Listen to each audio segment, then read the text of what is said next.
ഇടുക്കി അടിമാലി താലൂക്ക് ആശുപത്രിയിൽ രോഗിക്ക് എലിയുടെ കടിയേറ്റതായി പരാതി. സർജറിക്ക് ശേഷം ആശുപത്രിയിലെ പേവാർഡിൽ ചികിത്സയിൽ കഴിഞ്ഞിരുന്ന കമ്പിളിക്കണ്ടം സ്വദേശി ഷാജനാണ് എലിയുടെ കടിയേറ്റത്. ഷാജന്റെ കാലിന്റെ അഗ്രഭാഗത്ത് മുറിവേറ്റ പാടുകളുണ്ട്. സംഭവത്തെ നിസ്സാരവൽക്കരിച്ച് ആശുപത്രി അധികൃതർ. ഡയബറ്റിക് രോഗിയായ ഷാജൻ കഴിഞ്ഞ 28-നായിരുന്നു കാലിലെ സർജറിക്കായി അടിമാലി താലൂക്ക് ആശുപത്രിയിൽ ചികിത്സ തേടിയത്. കഴിഞ്ഞ ദിവസം സർജറി കഴിയുകയും ചെയ്തു.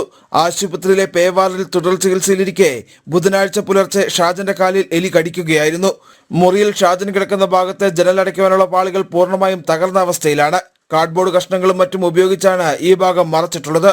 ഇതുവഴി അകത്ത് കടന്ന എലിയാണ് തന്റെ കാലിൽ കടിച്ചത് എന്നാണ് ഷാജൻ പറയുന്നത്.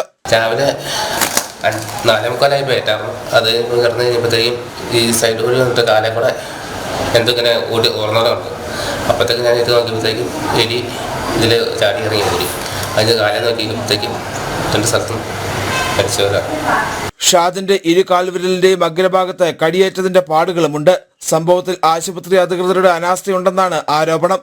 മാസങ്ങളായി തകർന്നു കിടക്കുന്ന ജനൽപാളികൾ അറ്റകുറ്റപ്പണികൾ നടത്താൻ ആശുപത്രി അധികൃതർ ഇതുവരെ തയ്യാറായിട്ടില്ല. ഈ ഭാഗം താൽക്കാലികമായി അടയ്ക്കാനുള്ള നിർദ്ദേശം മാത്രമാണ് ഇപ്പോഴും അധികൃതർ നൽകിയിരിക്കുന്നത്. എലി കടിച്ചതിനുള്ള ചികിത്സ ഷാജന് നൽകിയിട്ടുണ്ടെന്ന വിശദീകരണമാണ് ആശുപത്രി അധികൃതർ നൽകുന്നത്. ജനം, ഇടുക്കി.